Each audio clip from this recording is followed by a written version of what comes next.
I also interacted with the Solomon Law Peace Committee, and I think there was another committee under Justice Opena, I think so. So I have been tracking the situation, and I have visited most of the areas that they have mentioned now. About 4 months ago, I was in Riom, I was in Alkindadi, not only in the major towns, but also in the rural communities and the remote areas. What is happening currently in Plateau State is a conflict matrix. You cannot just draw a clear line. The question of land that has been mentioned by one of the speakers, the question of indigeneity, the question of religion, the question of ethnicity, the question of access to areas. But I think for whatever it is, we should just acknowledge that the violence is cross-cutting. Not one single ethnic group can claim that it has lost or it has had victims alone. The Birons have had victims, the Fulanis have had victims, the Hausas have had victims, ordinary travelers on the road were also victims, people who are just passers-by have also been victims. So there is just allegations against allegations. In fact, even the security agencies are not spared. Last week, the interview that Mrs. Pambo, I don't know if she's a miss, mentioned, one of the speaker there was accusing the STF that they are not responding. In fact, if you go, some people will also within the Muslim or Fulani or Hausa will also say the same allegation. So it is very, very unfortunate. And I think Ms. Palmer, I agree with what she said. We have looked at this violence. It has been internecine for almost like 14 years today. So what is the way forward? I think we should look at that. We have had victims, we have had widows, lives have been lost, livelihood has been lost, crops cannot be farmed, animals cannot be herded. In fact, like she was saying last week, there was a young boy who was supposed to resume at the Nigerian law school very recently. He just happened to venture out, and then he was also killed. So I don't want to look at it from the perspective of an indigent getting killed, or a non-indigent getting killed, or a Fulani man getting killed, or a non-Fulani man getting killed. I want to look at it from the perspective of, these are human beings we have, these are Nigerians, and what should we do to get out of this situation? For 14 years we have had this situation. What are the new initiatives we put in place? What are new approaches we put in place? Should we continue like this? I think that is what I want to see.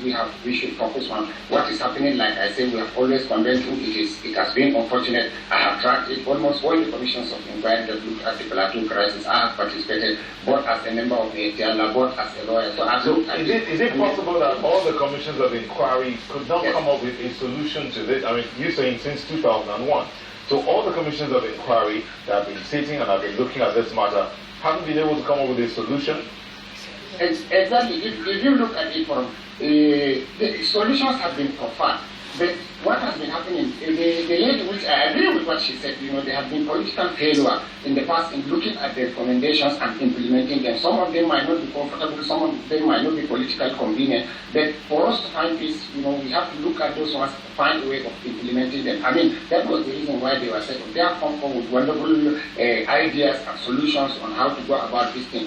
But I think what we should do is we should still concentrate. Those who work for peace should not give up. We have worked on this. In fact, I think in 2014, together with the chairman, I don't know whether he is still there, with the chairman of the National Human Rights Commission, we looked at the crisis of Kaduna South. The crisis in Plateau State is gradually affecting other states. Equally, you have ripple effects of the crisis in Nasarawa, you have them in Kaduna, you have them in parts of Bauchi, and other areas. So I think we should focus on how to find a solution to this thing, and then find peace to Plateau State, so that both herders and farmers and the unfortunate thing is people who lost their lives mostly in this rural conflict are farmers and herders. So we should focus on how do we find peace to these problems.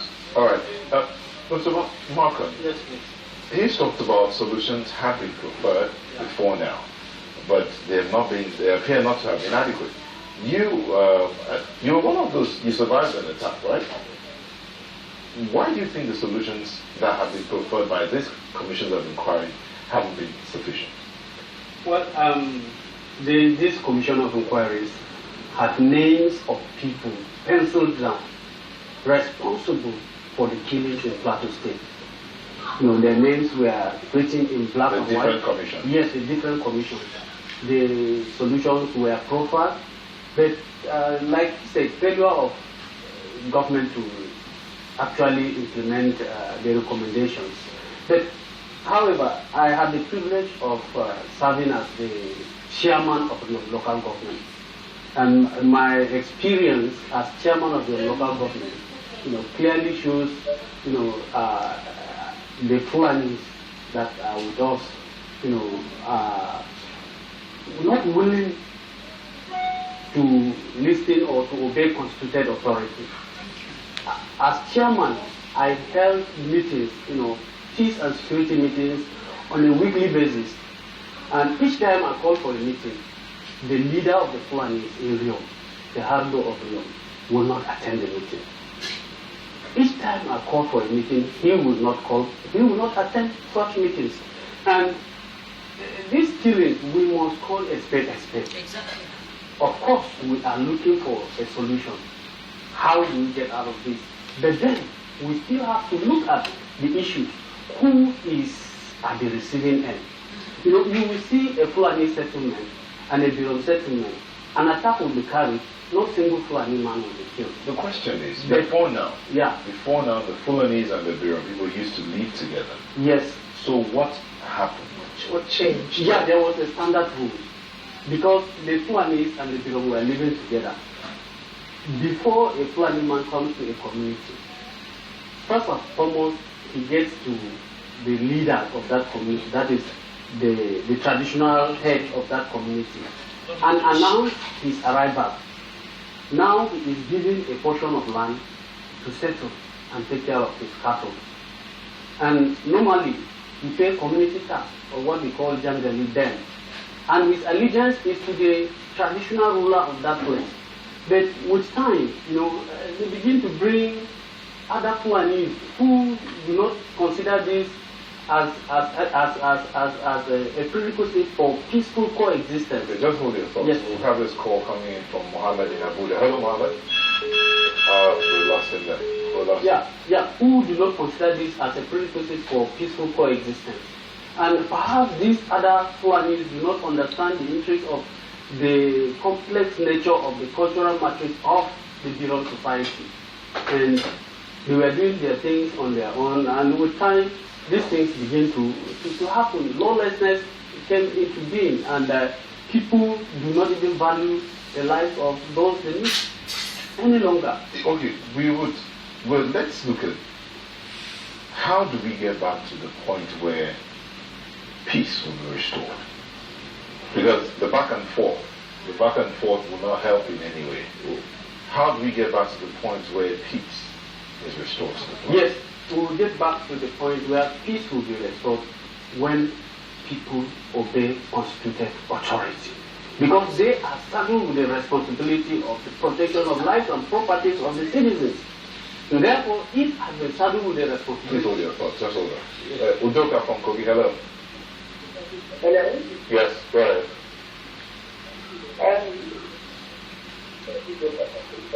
Hello? Yes, Udoka, can you just turn down the volume of your TV set? Okay. My suggestion as the solution to the issues, I've done that. Yes, go ahead. Yes. My suggestion on the issues that you are discussing on Class 2 security, as the block speaker and the one on the contacted Mohammed State, legal person said, the issue is not just on the Class 2. It has moved from Class 2 to Bauchi to other states of the federation. It has even gone to other states in the local government inside. I think the federal government should do what somebody said before when we are discussing this issue. There should be a cattle run for this area. If you don't do this, it will still continue and no place will be safe. There should be a cattle run by the area. And then cattle run the area. It will even give jobs to people in the local government where they have grasses. They could not cut these grasses, then people that need them will come and buy them. But see, these cattle are owned by individuals. Government, they do not pay anything to the government. And so they cannot be killing people because they want to raise, make their own money, make their own livelihood, while other innocent people are being killed for them to take care of themselves. That's the only way out. Whether it is in Sokoto, whether it is anywhere it is, they can raise a cattle run. Then they can get sorts of grasses they require to take care of these classes. They can't go to Asia State. They've been killing people in Asia State. People have not been ready. Women will go to farm, they kill them. And somebody wants to rescue them. They will really kill the people and attack them. It's everywhere in the nation. The federal government should sit up and set up the cattle there. The president declared access of 270 cattle. And I believe that's the way you take care of it. If you give it to people to go around, and then you just will kill people because they want to stop them from going to their farmland. I had a farmland somewhere in Kujet. They send cattle there, even without it, with even the face, and clear everything. What I'm saying is that that's only the best solution. Let everybody that has cattle take up the cattle land in whatever they want to say, and go and source for these grasses to take care of them. Thank you. Thank you very much. Yeah, okay. Very passionate. Yeah, as a rider to that, like I was saying, I'm looking at the Plateau issue in particular. The Plateau issue in particular. In fact, if we go to the traditional way of settlement on the Plateau, like it used to be, we will not have this problem. Because the truth is that when we were attacked in the burial ceremony where we lost a senator and a member of the House of Assembly, nobody provoked that attack.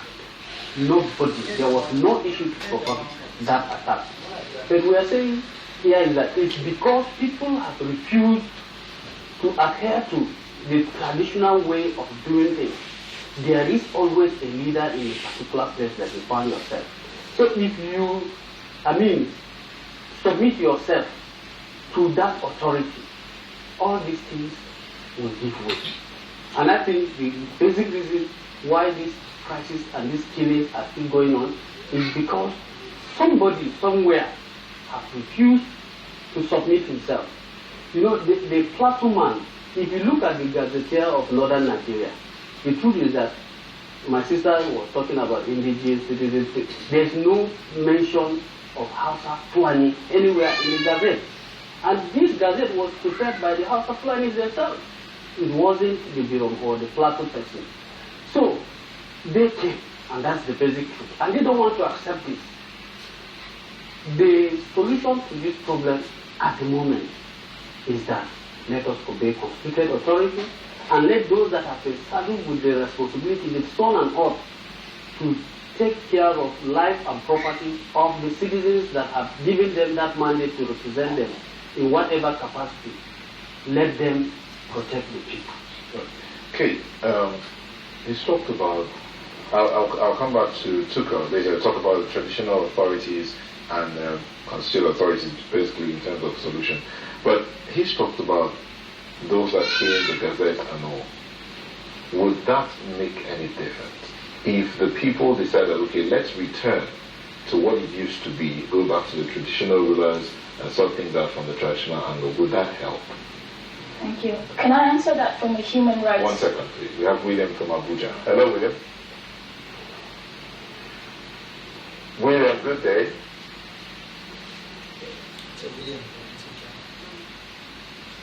I'm not sure we still have William, but go ahead. If I may just answer that from a human rights perspective. So if you look at the United Nations Convention of Human Rights, I don't think that because I'm an indigenous of a certain place, it is within my right to oppress another human being. So I will not subscribe to that. And so I think that, whatever